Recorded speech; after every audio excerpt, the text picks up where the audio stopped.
Chapter 12. The Price of Loyalty. The fire did not survive the third watch.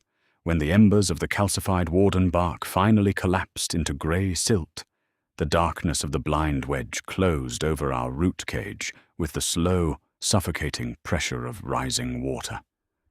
I lay motionless under Kaelen's heavy wool cloak, staring into the pitch-black canopy above. The fever had receded, but it had left my mortal frame hollowed out, as though my internal organs had been scraped clean with an assessor's palette knife.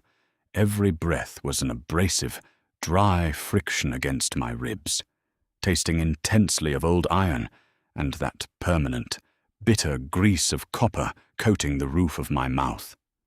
My right arm, still dead from the elbow down, rested across my chest like a cold marble branch. When I ran the trembling fingertips of my left hand over the skin of my right forearm, I felt no warmth, no pulse, only the stiff, alien density of tissue that had been repeatedly scorched by divine lightning. Across the hollow, Kaelen moved.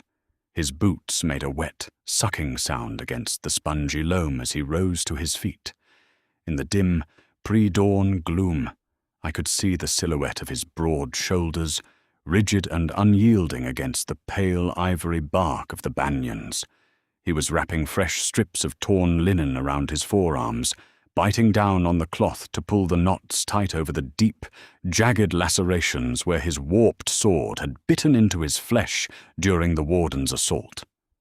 "You should let Elara clean those cuts," I said, my voice coming out thin and reedy, a dry rattle that barely rippled the humid air. "The groundwater here contains high concentrations of alkaline salts. The risk of necrotic infection in deep puncture wounds is exceptionally high." Kaelen froze, the cloth still clamped between his teeth. He finished tying the knot with a sharp, violent jerk before turning his face toward me. In the faint, bruised magenta twilight filtering through the leaves, his features were hollowed out, the shadows beneath his eyes looking like dried blood. "I've dressed battlefield wounds since the siege of the western marshes, Torin," he said, his voice flat and steady, entirely devoid of the warmth that had once steadied my racing thoughts in the archive. "I know how to keep rot out of meat. You should worry about your own marrow."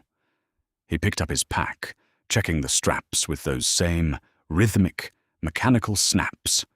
Beside him, his great sword lay wedged into the dirt.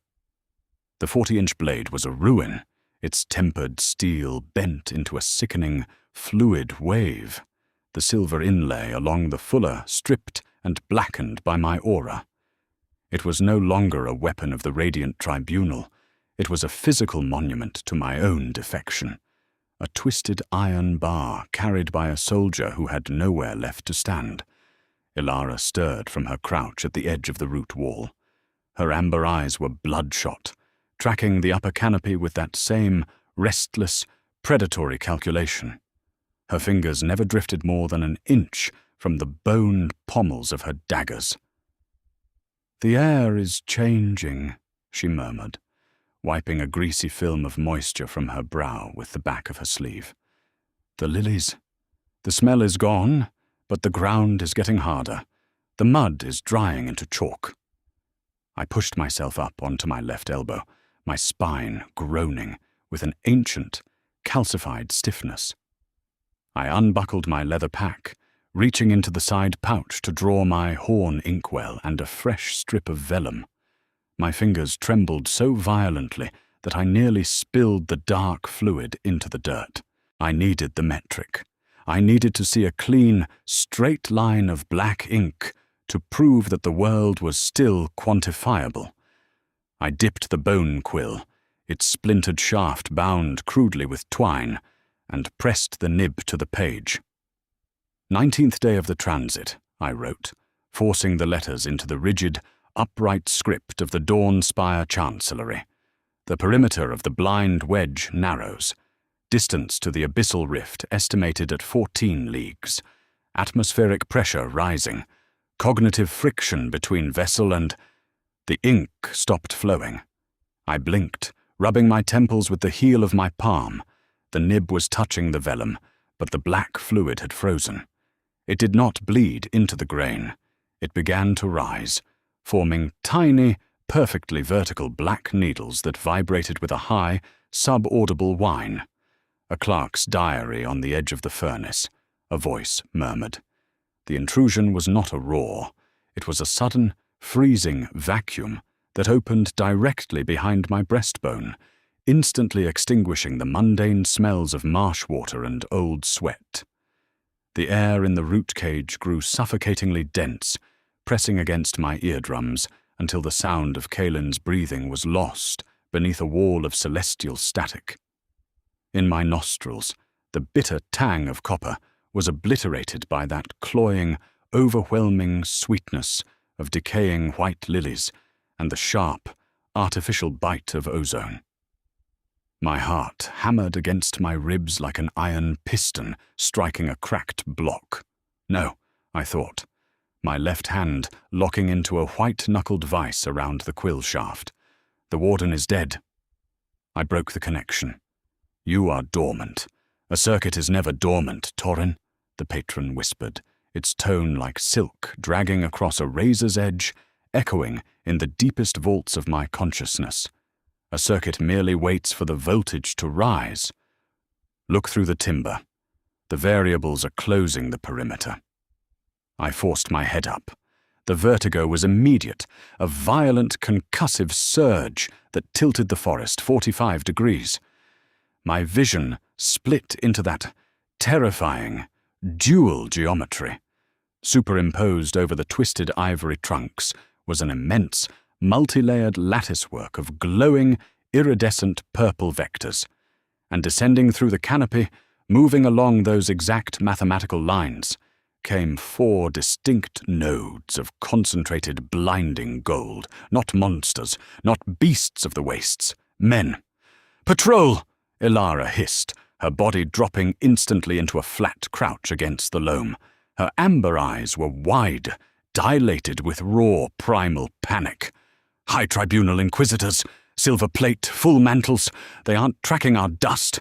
They're already in the trees." Kaelen snatched his warped greatsword from the earth, his military instincts overriding the exhaustion in his limbs. He stepped in front of our small root hollow, his broad frame completely blotting out the path. "Stand down, Elara. Do not engage. If they are Inquisitors of the First Circle, they carry the Sun Cause. A single discharge will incinerate this entire grove." "They didn't come to negotiate, Kaelen," she snapped, drawing both daggers with a quiet, oily scrape. "Look at their lances. They're drawn for an unmaking." Through the fleshy magenta leaves, the 4 figures materialized with the terrifying, synchronized precision of clockwork soldiers. They wore the full ceremonial battle plate of the Radiant Tribunal, immaculate, mirror-polished steel overlaid with intricate filigrees of solid silver. Their faces were concealed behind featureless, unyielding silver masks, each etched with a single, weeping eye. In their right gauntlets, they carried 6-foot poleaxes tipped with glowing, sun-gold crystals that hummed with a pure, sterile frequency. To my human eyes, they were the ultimate embodiment of the order I had served for 20 years. They were the arbiters of the sanctification, the men who enforced the balance of the ledgers, the men who ensured that no irregular thought or frayed vow ever disturbed the pristine symmetry of Dawnspire. To the patron, they were an offensive, rotting repetition. The executioners of the cage, the deity chanted within my skull, its frequency rising into a deafening, beautiful crescendo that made my teeth vibrate in their sockets. They come with their little suns and their silver masks to drag the clockwork back into the tomb. Look at their center of mass, Torin. See the flaw in their breastplates. One strike along the vertical axis, and the silver unwinds into ash. "Hold your positions," the lead Inquisitor commanded. His voice was magnified through the silver mask, resonating with a booming, artificial authority that rattled the petrified roots around us. Torin Valerius, former master of the ledgers, Kaelen Vane, Knight Protector of the Eastern Gate, Elara of the Lower Quarter. By decree of the Supreme Tribunal, your names have been expunged from the Chronicle. You are classified as structural impurities. Lay down your iron and submit to the purification. Inquisitor Malachor, Kaelen called out, his voice level, holding his ruined sword in a standard defensive guard. You know me. We stood together at the breach of Oakhaven. Torin is ill. He is suffering from an abyssal contagion contracted during his archival duties. Stand down and allow me to transport him to the sanitarium at the border. There is no border, Knight Protector, Malachor replied, his silver mask catching the violet glare of the canopy. There is only the law, and the law does not negotiate with rot. The lead Inquisitor raised his poleaxe. The sun crystal at the tip flared with a blinding, incandescent white-gold light, a pure, heatless energy designed to sear away magical anomalies and boil the blood inside a heretic's veins. He is friction, the patron roared, a sudden, blinding current of liquid purple fire exploding from the center of my chest, flooding through my nervous system and entirely obliterating my physical exhaustion. The calculation must balance to 0. Unmake the silver. Unmake the men. Torin, no, Kaelen shouted, sensing the sudden, violent shift in the air pressure. My right arm, the dead marble limb, snapped upward with the force of an iron spring released from its housing. The holy hangover vanished in a millisecond, replaced by that terrifying, weightless divine high. My pupils fractured into jagged, multi-layered geometric sigils that pulsed with raw static. The forest around us lost its physical reality. The ivory trees, the mud, and the men dissolved into an abstract, multi-dimensional grid of glowing purple vectors and golden structural filaments. Solve for 0, the chorus sang through my vocal cords. My hand did not fire a concussive blast. It reached into the architecture of the grove itself. The air between the 4 Inquisitors fractured, a sonic chime, like a massive crystal dome shattering under a hydraulic press, ripped through the clearing. The liquid purple fire cascaded from my outstretched fingertips, not as flame, but as thousands of perfectly straight, mathematical vectors that traced the contours of the Inquisitor's silver armor. Malachor did not have time to swing his axe. The moment the purple aura enveloped him, the solid steel of his breastplate softened upon contact, the molecular structure unwinding into a dark, viscous liquid that poured down his greaves like boiled pitch. The sun crystal at the tip of his poleaxe inverted its frequency, the brilliant gold light turning into a sickly, iridescent violet, before imploding into a dense marble of compressed gravity that tore the weapon from his grip. "Purify the vector!" Malachor screamed through his melting mask, his voice distorted by the rushing vacuum. The 3 remaining Inquisitors lunged forward in unison, their poleaxes striking the ground to form a triangulation of golden light, a radiant cage designed to suppress divine entities. The golden beams shot skyward, forming 3-foot-thick pillars of absolute order that locked around my body. The pain was instantaneous. It was the friction of 2 incompatible universes colliding within my ribs. The Tribunal's golden light seared my flesh, burning away the tattered fabric of my purple robes and scorching the skin of my chest, while the Patron's purple fire surged from my core to reject the confinement. "They dare to draw margins around a god?" The entity shrieked in absolute cosmic fury. "Freeze the variables. Turn their marrow to stone. Turn them all into monuments." The deity's power surged beyond anything I had ever experienced. It did not merely want to kill the Inquisitors. It wanted to reorder their physical state into absolute, permanent immobility. My left hand rose to join my right, my fingers locking into rigid, claw-like angles. The raw purple fire flowing from my palms transformed. It turned crystalline, heavy, and cold. Across the clearing, the ground beneath the 4 Inquisitors hardened instantly into dense, opaque obsidian. The dark stone did not stop at their boots. It began to climb. It crept up their greaves, over their knees, encasing their flesh in solid, vitreous rock. Malachor roared in agony as the calcification reached his thighs, his legs turning to stone, while his upper body still struggled to raise his melting sidearm. "Now," the patron commanded, its presence expanding until my own consciousness was crushed into a microscopic speck in the dark cellar of my mind. Complete the sequence. The soldier and the thief have seen the unmaking. They carry the infection of the old world. Turn them all into statues. Preserve them in the glass forever. "What?" my human soul screamed, thrashing against the iron bars of the entity's will. "No, not Kaelen, not Elara." "They are variables that cannot be resolved," the deity hissed, its voice surging with a cold, detached fever. "Look at the knight, Torin. He bleeds. He weeps. He carries a broken sword and an oath to a city that is already dust. He will never accept the unmaking. If you leave him alive, he will draw his steel against you at the gate.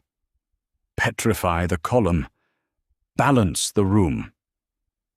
My hands, moving entirely outside my control, began to sweep to the left.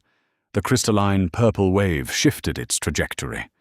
The obsidian crystallization, racing across the earth, turned away from the dying Inquisitors and surged directly toward Kaelen and Elara. "Torin, stop!"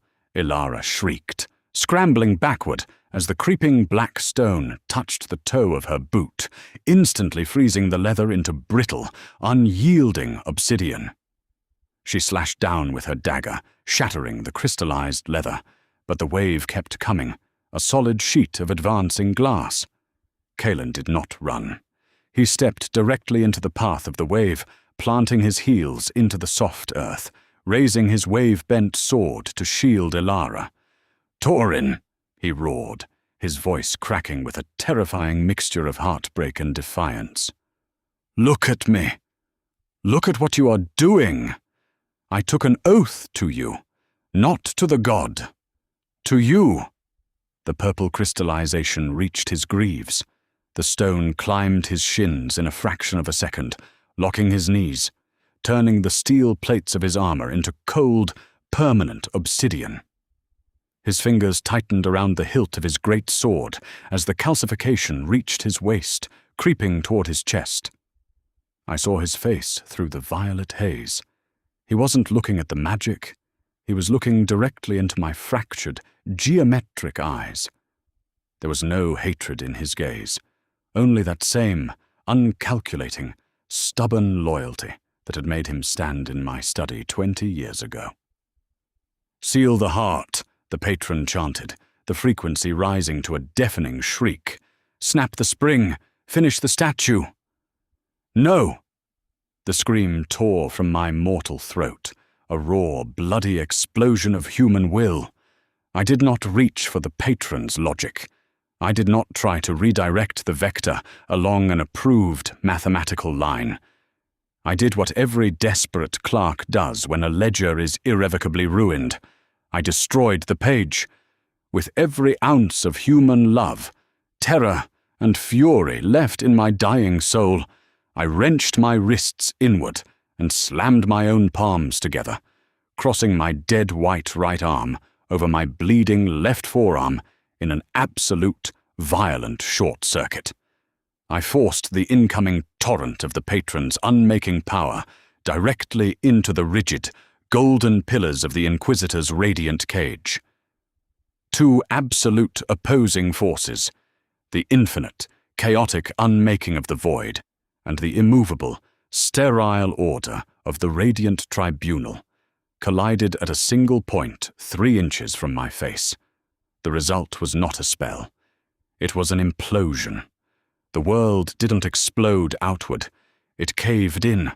The space between my hands collapsed into a microscopic, infinitely dense singularity that sucked the light, the sound, and the air out of the clearing in a fraction of a millisecond. The massive ivory banyans bent inward toward the point of collapse, their fleshy leaves stripped away like tissue paper. The 4 Inquisitors, half encased in obsidian, were pulled from the earth, their bodies twisting along impossible geometric curves as the gravitational vortex tore the silver plates from their flesh. Then, the singularity detonated. The sound was not a thunderclap. It was the sound of a sun snapping in half, a high-frequency, ear-splitting crack of pure, discordant energy that tore through the atmospheric pressure of the forest like an iron blade through silk. A blinding, absolute sphere of pure, ultraviolet light erupted from my palms. The radiation was so intense, so overwhelmingly absolute, that it seared through my closed eyelids, through my optic nerve, and directly into the visual cortex of my brain. I did not see white. I saw a color that had never existed in the mortal palate, a raw, burning absence that obliterated my vision with the physical force of a white-hot branding iron driven into my eye sockets. The concussive shockwave struck my body, lifting me off the ground and hurling me 50 paces through the air. I crashed through the upper branches of an ivory tree, the wood splintering against my ribs with a series of wet, sickening cracks, before I slammed into the saturated marsh water below. The light died. The static died. The patron did not withdraw. It was ripped from my consciousness by the sheer, violent recoil of the short circuit, leaving behind a silence so absolute, so heavy, that it felt as though the entire universe had ceased to exist. I was alive.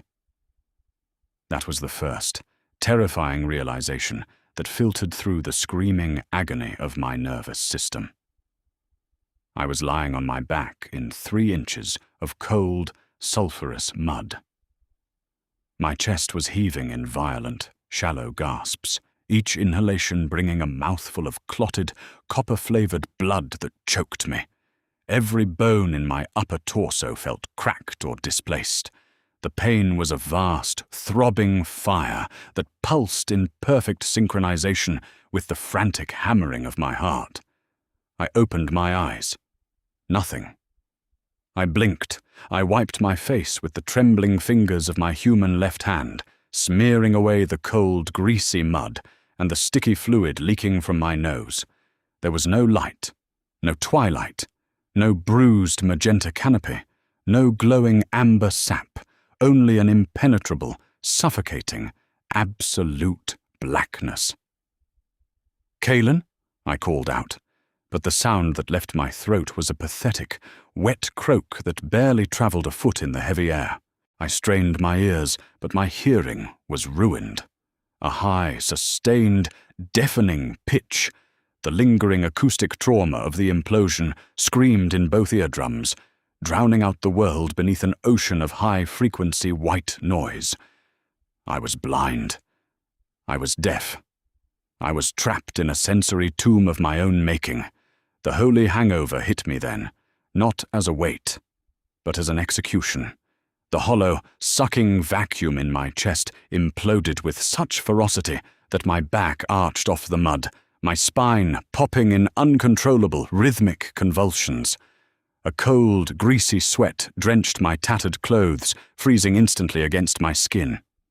My right arm was completely numb, an inert block of meat, while my left hand scratched frantically at the mud, searching for a purchase, searching for a parameter, searching for anything solid in the infinite void. Panic, raw, naked, animal terror seized my throat. "Kaelen!" I screamed, the effort tearing my vocal cords, sending a fresh wave of warm copper bubbling into my mouth. "Elara! Where are you? Talk to me." I couldn't hear my own voice. I could only feel the violent vibration of my vocal cords against my collarbone. Did the stone take them? Did the obsidian wave climb over Kaelen's chest before I slammed my hands together? Was he standing there right now, 50 paces away in the dark, a permanent, lifeless statue of cold glass, staring at the ruins of his commander with stone eyes? "Kaelen!" I sobbed, my fingers clawing through the mud as I began to drag my broken body forward across the ground. My left knee struck a submerged root, sending a blinding bolt of agony through my pelvis. But I didn't stop. I couldn't stop. The thought of being left alone in this absolute, sensory-deprived hell, surrounded by the petrified corpses of the only people who still tied my soul to the mortal world, was 1,000 times more terrifying than any torment the patron had promised. "They are gone!" A small, despairing voice whispered in the dark cellar of my mind. "You unmade them. You balanced the room." "No!" I wept, dragging myself through the mire, my chin scraping against the sharp, broken glass needles of the dead warden's carcass. "No, please. Kaelen, take my hand. Take my hand." My left hand swept blindly through the empty air, grasping at shadows, catching only handfuls of wet, fibrous moss and cold mineral sludge. The deafness pressed against my temples like 2 iron plates, isolating me in a vacuum where the only sound was the phantom, mocking scream of the destroyed sun. I was the master of the ledgers. I was the high cleric of the sanctification. I was the vessel of a cosmic parasite, and I was completely, hopelessly alone in the dark. Then, through the absolute blackness, a shock of human warmth slammed into my left wrist. A heavy, calloused hand, its palm rough with old sword scars, its fingers trembling with an exhausted, desperate force, clamped down over my shaking knuckles. The contact was a lightning strike of pure reality. I didn't need to see his face. I didn't need to hear his voice through the ringing in my ears. I knew the width of his wrist. I knew the smell of his sweat, old leather, and dried iron blood that instantly flooded my nostrils as he hauled my upper body out of the sulphurous water and pulled me hard against his iron breastplate.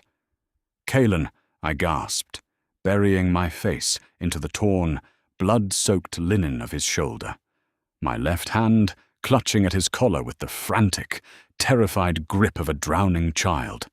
"You're here. You're alive. You didn't turn to stone." He didn't speak, or perhaps he did, his words lost beneath the deafening ringing in my ears.